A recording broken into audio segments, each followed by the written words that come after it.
사랑하는 남영교회 친구들, 안녕하세요. 한 주간 잘 지내셨나요? 오늘도 말씀을 들으러 오신 여러분들을 주님의 이름으로 축복하고 환영합니다. 코로나19가 어느덧 발병 이후로 우리 사회에 1년하고 8개월이 지나고 있는 시점입니다. 저는 이 질병이 우리 사회에 가져다 준 수많은 변화로 인해서 이 한 주 동안 변화라는 단어에 초점을 두며 지냈습니다. 뭐라고요? 변화. 그러다 생각이 드는 것이 변화를 받아들이는 일은 어느 세대나 참 쉽지 않았을 것이라는 생각이 들었어요. 여러분 2017년에 개봉했었던 남한산성이라는 영화를 보신 적이 있으시나요? 오, 있어요? 현민이 있다고 하네요. 2017년이라면 약 4년 전이니 여러분들의 나이는 초등부에서 중학교 시절이라고 생각이 드는데, 이 영화에서는 박해일, 이병헌, 고수, 박희순, 김윤석 등 참으로 많은 대스타들이 등장하여서 화두를 모았던 것으로 기억합니다. 참고로 넷플릭스로도 나와 있으니까 한 번쯤 보시는 것도 추천드립니다. 여튼 대스타들이 출연한 만큼 그 스토리도 굉장히 잊혀지지 않는데요. 때는 1636년 병자호란대의를 다룬 내용입니다. 임진왜란 이후 만주지방의 후금이라는 새로운 세력으로 인해 또 그들의 욕으로 인해 새로운 국면을 맞이하고 있었죠. 조선과 명예관계, 즉 부자관계를 유지할 것이냐, 아니면 후금과 새로운 부자관계를 형성할 것이냐, 현상 유지냐, 변화냐라는 선택의 길목 앞에 그들은 조선은 서 있었습니다. 그리고 국사를 공부하는 여러분들께서는 다 아시다시피 인조의 선택은 명분과 의리를 주장하던 척화파 김상원의 손을 들어 실리와 능률이라는 변화라는 프레임보다는 기존의 틀을 고수하는 쪽에 기대게 되었습니다. 그리고 그 결과 병자호란이라는 비극적인 사건을 맞이하게 되죠. 여러분, 제가 이 사례를 소개해 드리는 것은 과거 역사의 회고를 목적으로 소개한 것도 아니고 단순히 변화를 받아들이지 않았던 선조들의 행적을 그렇게 비판하고자 소개해 드리는 것도 아닙니다. 그저 어느 세대나 새로운 사건과 사고들 앞에 서 있었고 그 길에서 기존의 체제를 내려놓고 새로운 것을 맞아들이는 일, 즉 변화를 받아들이는 것은 굉장히 어렵다라는 사례로 소개해 드린 겁니다. 제 한 주만 보아도 그래요. 제가 요즘 살이 너무 쪄가지고 다이어트를 통해 변화를 꾀하고자 마음을 먹었습니다. 그러나 제가 기존에 살아오던 반복적인 게으른 루틴과 무서운 식습관으로 인해서 굉장히 애를 먹는 한 주였어요. 제 본성이 받아들이지 않겠노라 강력히 거부하더라고요. 이처럼 변화란 참으로 어려운 거예요. 마찬가지로 오늘 말씀에도 이런 변화를 받아들이는 것이 굉장히 힘들고 어렵다라는 것으로서 모습들이 지금 소개되고 있어요. 오늘 말씀을 통해 한번 나눠보길 원합니다. 찾으실 말씀은 한번 같이 찾아볼까요? 사도행전 6장 8절에서 15절입니다. 우리 한 목소리로 함께 한번 읽어보도록 합니다. 스데반이 은혜와 권능이 충만하여 큰 기사와 표적을 민간에 행하니 이른바 자유민들, 즉 구레네인, 알렉산드리아인, 길리기아와 아시아에서 온 사람들의 회당에서 어떤 자들이 일어나 스데반과 더불어 논쟁할세. 스데반이 지혜와 성령으로 말함을 그들이 능히 당하지 못하여 사람들을 매수하여 말하게 하되 이 사람이 모세와 하나님을 모독하는 말을 하는 것을 우리가 들었노라 하게 하고 백성과 장로와 서기관들을 충동시켜 와서 잡아가지고 공회에 이르러 거짓 증인들을 세우니 이르되 이 사람이 이 거룩한 곳과 율법을 거슬러 말하기를 맞이 아니하는도다. 그의 말에 이 나사렛 예수가 이곳을 헐고 또 모세가 우리에게 전하여 준 규례를 고치겠다 함을 우리가 들었노라 하거늘 공회 중에 앉은 사람들이 다 스데반을 주목하여 보니 그 얼굴이 천사의 얼굴과 같더라. 아멘.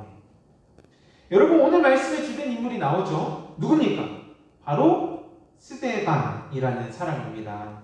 정확하게는 스데반 집사님인데요. 우리가 지난주 교회 내부 갈등으로 인해서 7 집사님을 뽑았던 것을 기억하십니까? 그것이 사도행전 6장 1절과 7절의 내용이었습니다. 그 중에 스데반이라는 이름이 가장 먼저 소개되는 것을 볼 수 있어요. 성경책 마저 덮지 마시고 6장 5절입니다. 6장 5절 읽습니다. 온 무리가 이 말을 기뻐하여 믿음과 성령이 충만한 사람 스데반과 보이십니까? 여러분 스데반이라는 사람은 굳이 오늘말로 표현하자면 엄친아라고 할 수 있습니다. 엄마 친구 아들 엄친아. 말씀을 보세요. 우리가 아까 읽었던 5절과 같이 믿음과 성령이 충만한 신앙생활만 잘하는 사람이 아니었단 말이에요. 오늘 우리가 읽은 본문 10절입니다. 스데반은 지혜 있는 사람이었어요. 또한 15절입니다. 천사의 얼굴과 같더라.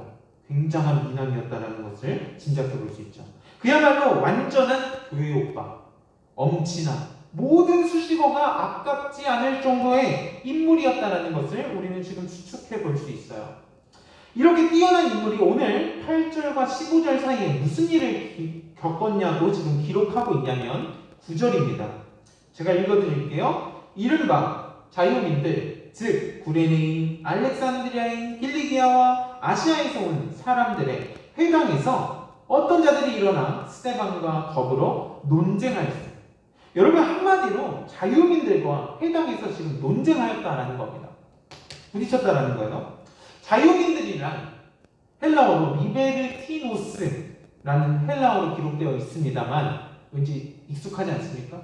여러분들이 생각하는 영단어 리버티가 여기에 어원입니다. 그러니까 이탈리아에서 에루살렘으로 돌아와서 정착하면서 자신들의 회당을 가진 유대인들을 말하는 거예요.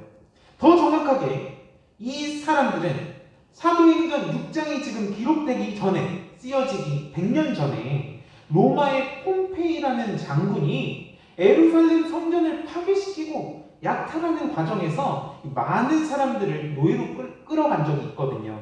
근데 그때 잡았던 노예들의 후손이 1세기 뒤에 바로 에루살렘으로 돌아왔던 것이었어요.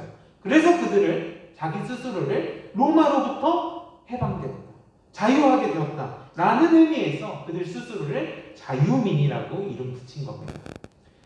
그런데 궁금한 것은 자유민과 스데반 집사님은 어떻게 또 왜 논쟁하게 된 걸까요? 하는 의문입니다. 지난주 살펴본 6장 1절과 7절에서는 교회 안에서의 갈등을 해결하기 위해서 뽑힌 스데반 집사님이 어떻게 교회 밖에 있는 자유민들과 시비가 붙어서 이렇게 논쟁하게 된 걸까요? 성경은 말하고 있습니다. 8절이에요. 스데반이 은혜와 권능이 충만하여 큰 기사와 표적을 민간에 행하니. 그러니까 이런 겁니다. 성령이 충만한 우리 엄친아 스데반 집사님께서는 땅끝까지 복음을 전하라는 예수님의 말씀에 순종하여서 밖에 나가기만 하면 복음을 전하였는데, 예수를 믿지 않는 유대인들, 즉 오늘의 자유민들에게까지 복음을 전하게 된 것입니다. 그러니까 스데반은 복음이라는 것이 교회라는 공동체 안에만 있기를 원했던 것이 아니었던 거예요. 이전까지는 회당이나 믿는 무리들 안에서만 복음이 막 교류되고 전파되었다면, 이제는 그 벽을 뛰어넘어서 저 외부, 내 옆집, 학교, 학원, 그 어디든 복음이 전파되길 원했다는 거예요. 그래서 다른 언어를 쓰고 있는 아직 기독교인이 아닌 사람들에게까지 복음을 전하러 다녔던 겁니다. 그리고 복음을 전하는 과정에서 그들과 논쟁, 시비가 붙게 된 것이었죠. 그러나 서두에서 우리가 나눴던 것처럼 변화라는 것을 받아들이기는, 또 받아들이기까지는 어느 세대나 굉장히 어려움을 겪는 법입니다. 그것이 설령 지혜도 있고 능력도 있고 얼굴까지 잘생긴 사람이 전한다 할지라도. 왜냐하면 기존의 무리들에게는 구원의 조건에 있어서 모세와 율법의 불충분성을 지적하는 것과 동시에 오직 예수라는 가르침은 아주 파격적이었기 때문에 그렇습니다. 기존의 체계를 부수고 이러한 변화를 받아들이는 일은 역시 쉽지 않았던 것이죠. 그 결과 자유민들이 또 무리들이 도무지 성령과 지혜로 전하는 스데반을 당해내지 못했기에 그들은 그에게 누명을 씌우고자 결정합니다.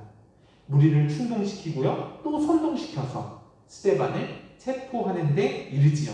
그것이 오늘 우리가 읽은 말씀의 내용입니다. 사랑하는 여러분, 오늘 말씀을 들으면서 여러분은 어떤 생각이 드십니까?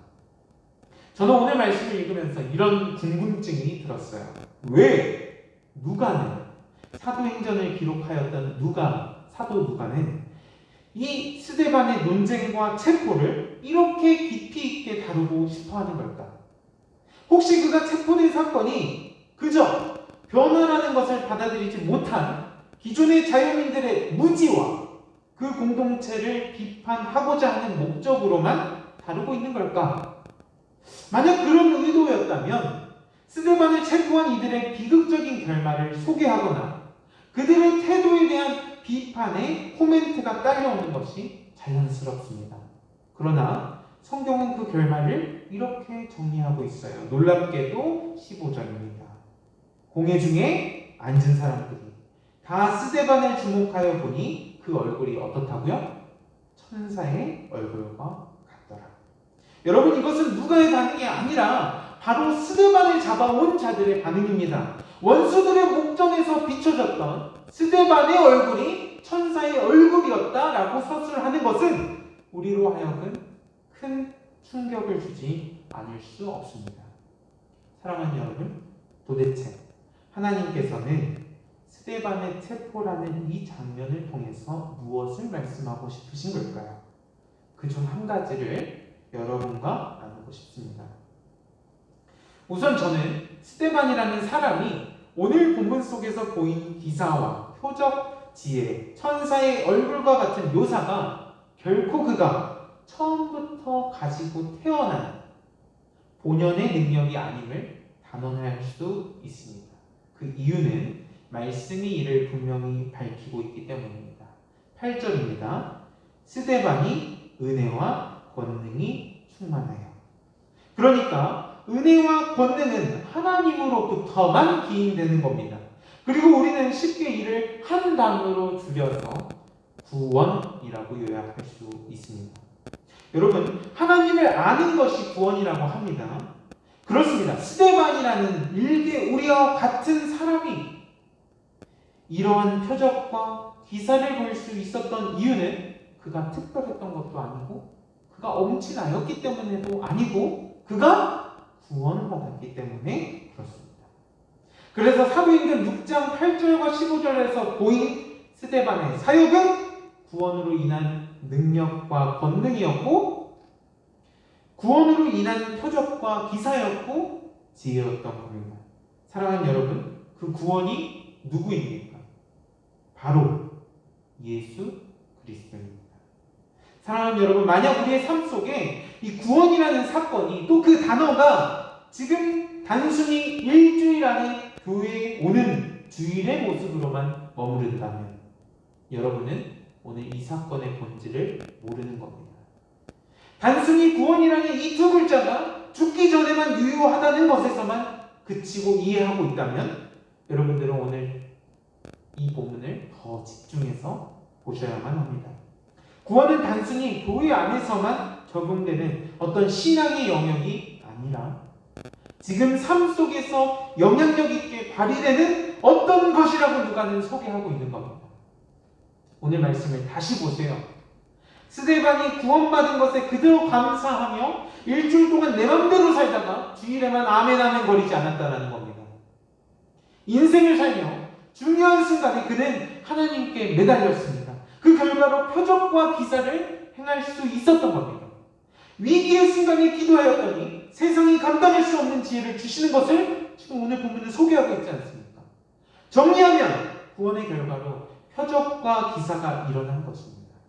무슨 말인지 아시겠습니까? 구원 얻은 것은 단순히 영단어 ed와 같은 past, 과거형이 아닙니다. 구원은 스데반의 삶 속에서 볼 수 있듯 ing 또는 현재 진행형입니다. 즉 정리하면 구원은 인생을 살아가는 하나의 에너지요. 우리의 인생을 새롭게 하는 기반이요. 변화라는 겁니다. 그리고 그 구원을 얻은 스데반의 존재는 오늘 그를 잡아 죽이려던 우리들 앞에서 눈부신 변화 그 자체였다라는 겁니다. 6장 10절입니다.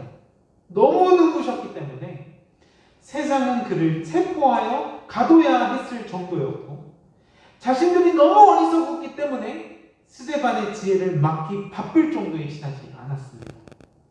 성경은 이것이 즉 구원을 얻은 한 사람의 영향력이었고 그들이 그토록 받아들이기 힘들었던 변화라고 말하고 싶었던 겁니다. 세상이 감당하기에는 너무나도 벅차서 도저히 우리를 선동시키고 또 우기지 않고서는 가만히 있을 수도 없는 그것이 그들의 유일한 대처이자 한계였음을 성경은 기록하는 겁니다. 그것의 결과로서 15절 천사의 얼굴인 겁니다.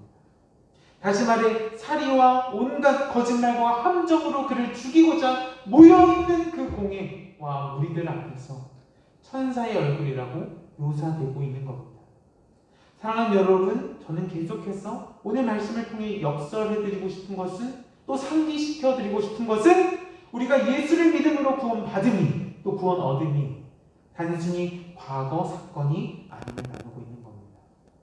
그저 먼 미래의 일로서 사후세계라는 특정 시간에만 유효한 효력을 발휘하는 것도 아님을 말씀드리고 있는 겁니다.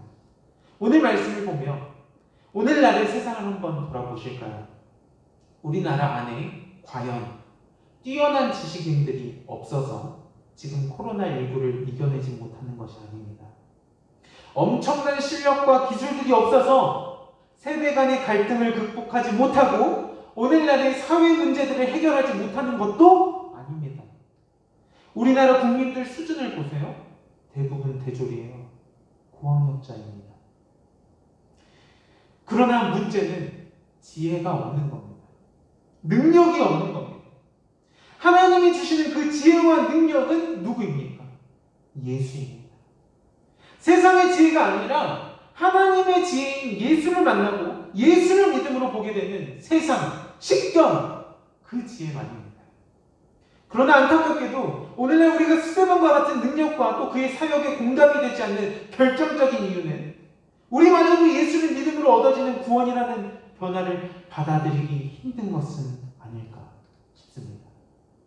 어떤 사고와 사건을 맞이해도 기존에 우리가 익숙해져 온 또 자주 듣는 주변의 소리, 친구들의 조언과 유튜브의 소리에 귀를 기울이지 정작 예수께서 말씀을 통해 우리의 내면과 외면을 변화시키고자 하시는, 새롭게 하시는 그 놀라운 변화에는 거부감을 느끼고 있는 것은 아닙니까? 그래서 어쩌면 일상의 문제 속에서도 힘들어하고 어려워하는 이유는 이 세상을 지으시고 모든 답의 근원이신 예수께 있는데 우리의 일상만 보아도 말씀과는 담을 쌓는 순간의 연속이며 기도는 시험을 보는 순간에만, 아주 특정한 순간에만 국한시키고 있지는 않습니까? 이러한 모습이 우리가 극적인 변화이신 예수를 가까이 하는 일에 거부감이 들도록 하는 것은 아닐까 싶습니다. 그럼에도 성경은 결국 무엇을 말합니까? 이번에도 예수가 너네 인생의 답이라고 제시하는 겁니다. 예수를 믿는 스데반의 인생을 보아라. 이것이 곧 예수를 통해 얻게 될 변화이며 한 사람의 교회가 얻게 될 구원이라는 사실입니다. 많은 이들이 선을 긋고 신앙생활을 하는 것 같아요. 예수라는 이름은 죽을 때만 필요한 이름이고 구원받기 위한 하나의 조건으로서 일상의 삶을 살아가는 것과는 전혀 별개의 것으로 알고 그렇게 신앙생활합니다. 그러나 아닙니다. 신앙 따로, 일상 삶 따로가 아니라는 겁니다. 어쩌면 이러한 모습에 계속되는 것이, 이러한 모습의 지속이 이 시대에는 계속 행복 찾고 있는 거 아닐까요? 그런 그들에게 정답이신 예수를 들이대며 극적인 그 변화를 들이대면 거부감이 들고 그 변화를 받아들이고 싶지 않아 하기도 합니다. 그러나 그렇지 않습니다. 스데반의 인생을 보십시오. 믿지 않는 자들로부터 또 그를 죽이려는 무리들로부터 도무지 이해할 수 없는 표현, 천사의 얼굴이라고 묘사되고 있지 않습니까? 아니 난 이렇게 힘든데 그만둘까? 아니 이제는 어떻게 끝까지 저 일을 꾸역꾸역 해내는 거지? 나는 이런 일을 당하고 나면 막 어렵고 지치고 살기 싫은데 이제는 어떻게 웃으면서 저 시련을 이겨내릴 수 있지? 답은 예수가 가져다준 구원 때문이라는 겁니다. 우리는 사망이 통치하는 죄의 다스림 아래에 있는 것이 아니라 죽음을 이기신 예수 안에 있기 때문에 그렇습니다. 말씀을 정리합니다. 우리가 얻은 구원은 오늘 스데반의 모습과 같이 극적인 변화를 이끌어냅니다. 에너지입니다. 원동력입니다. 그리고 그 구원은 바로 예수를 믿겠다고 고백한 지금 여러분들이 가진 특권이기도 합니다. 여러분은 예수와 함께 걷고 예수를 의지함으로 이 세상을 이겨나가셔야 됩니다. 마치 스데반처럼요. 스데반의 삶은 그것을 보여주기 위한 동기로서, 재료로서 여기 지금 준비된 겁니다.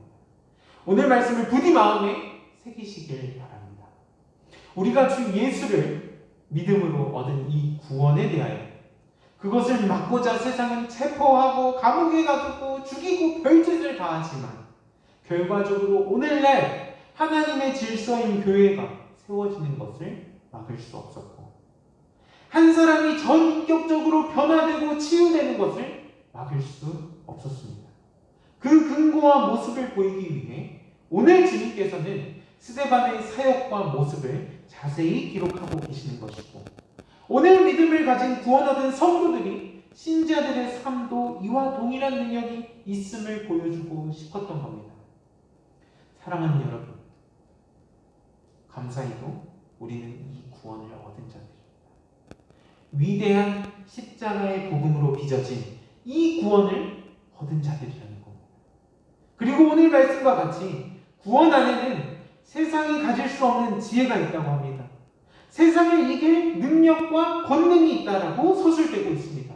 따라서 우리는 구원 얻은 자로 또 구원 얻은 하나님의 자녀로 이 세상을 살아가야만 합니다.